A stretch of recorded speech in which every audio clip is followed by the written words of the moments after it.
What's going on, y'all? This is B. Taylor. Thank you for clicking on this second part of a four-part series for how I became debt-free during COVID-19. Now, if you just came from the last video, you saw the mortgage statement, the payoff letter, and then I went over the summarization of the three big bullets that I hit on how I became debt-free. The first one was finding guidance. The second one, my multiple income streams. And the third one was actually sticking to the plan.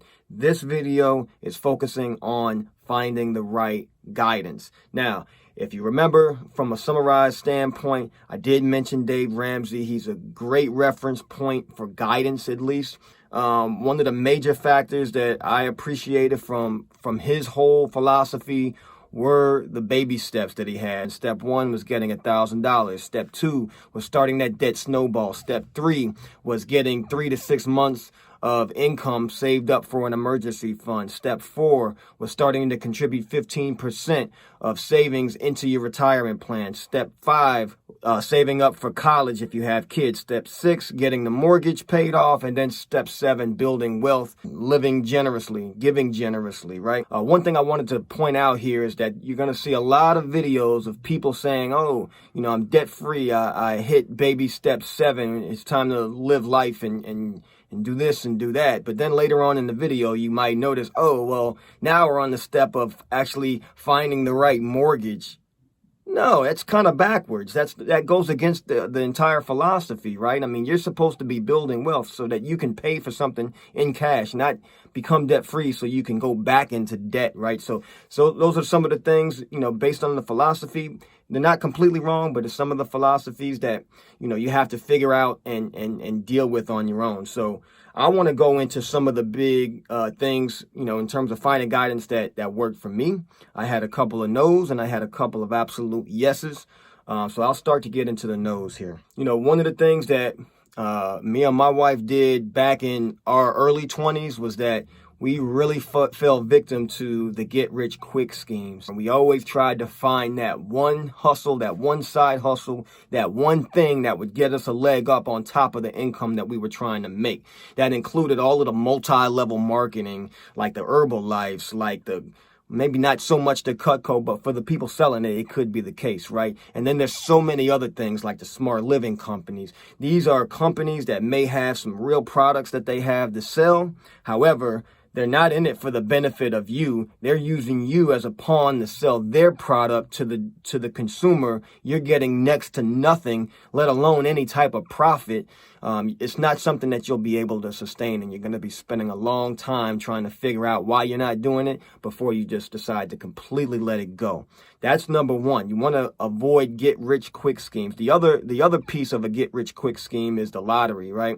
Now, obviously, some people do win playing the lottery, but the overwhelming majority don't, right? When they give you the numbers and they say, oh, we have winners all the time. These are the people who win the Powerball with $3 or $12. You rarely see a $50,000 winner. You rarely see a $2 million winner, and let alone the jackpot. The odds are in the hundreds of millions. You may have a better chance of getting struck by lightning twice in the same spot before you actually win the lottery.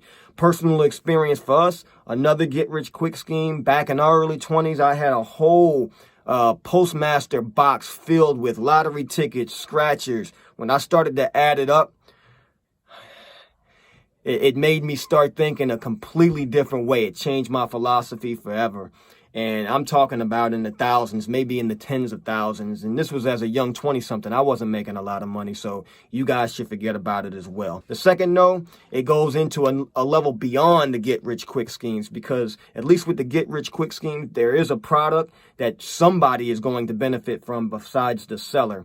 In this case, scams, it's all about the person setting up the scam. The whole purpose of their scam is to make money off of you, the sucker, right? And listen, I'm not trying to call you a sucker. I've been a sucker a few times. It made me learn the hard way. It hardened my heart when it came to people, in cyber world. It was just one of those things. So some of our stuff, the pyramid schemes, always a pyramid scheme is a scam, right? You pay, the basic philosophy is you pay money to somebody else to get into some, category or some tier, while you bring other people along behind you. And once they start paying money, you get up to a higher tier, and then everybody just starts making money. Please run away as fast as you can if you see something like that and they're trying to get you to be involved in something like that, because first of all, it should be illegal. Second, nobody's going to make money except the first person or the first few people who are doing it. Stay far away from that. The third no, it is pretty much self-explanatory, but it's easier said than done. And that comes to the realm of overspending. When you overspend, you may not even realize it until you have more month left at the end of your money. That happened to us as soon as we transitioned from the military into private life, going to school with a fixed income. It sucked. So if you're having trouble like that, you have to figure out what's happening to make you overspend. And that could be in the realm of timeshares. That could be in the realm of useless memberships. There could be other items that depreciate quickly. Everybody talks about cars, but there could be other novelty items that you may think is nice for the time being, but it ended up being a fad in the overall scheme of things. Now you end up with a whole closet full of useless junk that you can't even get rid of at a garage sale. So you want to try to do your best to avoid overspending. So that sums up all of my no's. Let's get into some of the yeses. It's slow and steady. If you don't have an actual goal, like you're starting at step 1 right now, you don't have that goal in place, then all you need to do is just look at what you're bringing in versus what's going out. You need to reverse that as quickly as possible and then kind of sit on that until you can develop a solid plan to move forward with. That's never going to kill you unless you're in a situation where you have creditors coming, and attacking you for, being behind, if your car's getting repossessed or you're about to get evicted. Those are some more extremes that now you're going to need some real guidance. And that's what Dave Ramsey, Susie Orman, and all of the other professionals can really help you with. But, if you're at the point where you're just looking at it and saying, I just need to switch my lifestyle to figure out how I can get ahead of this curve, slow and steady, right? Until you can develop a solid plan that you can start building some real wealth out of. So learn how to say no, right? Learn some of the fundamentals, your input versus your outgo, right? So that's the first yes. The second yes, this is a big one because you can be the victim and you can blame every situation in the world by saying, oh, if this didn't happen, I wouldn't be, where I am right now. Or if that didn't happen, I'd be better off, or whatever the case is.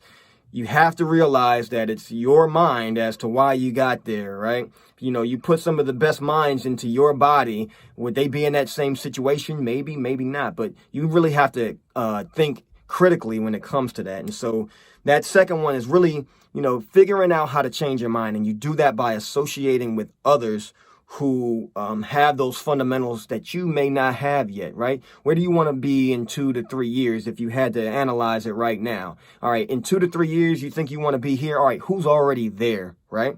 And you say, all right, what are they doing? What's their philosophy? What are their patterns? What is their thought process, right? So somebody somebody you can follow. And if you don't have, that figure in your life, whether it's a man, woman, whatever, whoever it is, you always have some of the virtual world stuff, whether that's Sirius XM news, business channels. You have several podcasts that are free to listen to with advertisements. There's so many pieces of media that you can extract information from. Third yes is, you want to, in addition to associating yourself, you have to start living that life. And that goes into changing your mind by reading a bunch of budgeting books, actually grasping some of those lessons that you can try to learn from when it comes to gathering more information. So if you're constantly reading, a budgeting book, you're going to start picking up nuggets that you wouldn't have the first time you read it through. Or if you read another book with a different perspective, you're going to start to grasp various different models and methods that you're going to start piecemealing together, right? And so those are the things that I did. In terms of the books that I read, I did have a few dumb things that smart people do with their money. It was written by Jill Schlesinger. What does it mean to be smart? And then what does it mean to be smart with money? Are you financially literate, right? There's so many people that make an active income and spend their income as soon as they get it. So that was a great book to get into. The other book that I read is the Everything Budget book, and it goes into great examples on how to build your budget and how to really align your finances and your income to make it as efficient as possible. And then there was another book. It's called Pocket Your Dollars. That was by Carrie Roca. She gave her personal experiences as to how she went through her journey with the simple budgeting. Those are the examples that I have. Just going a little deeper into the finding guidance section. Hopefully you guys have enjoyed this particular video. And in the meantime, if you could click like, subscribe, please leave a comment. And any suggestions, if there's something more that you want me to dive into based on this video, please write it in the comment. Reach out to me. I'm always happy to answer any questions that you guys have. Thanks a lot for tuning in, and I'll catch you next time.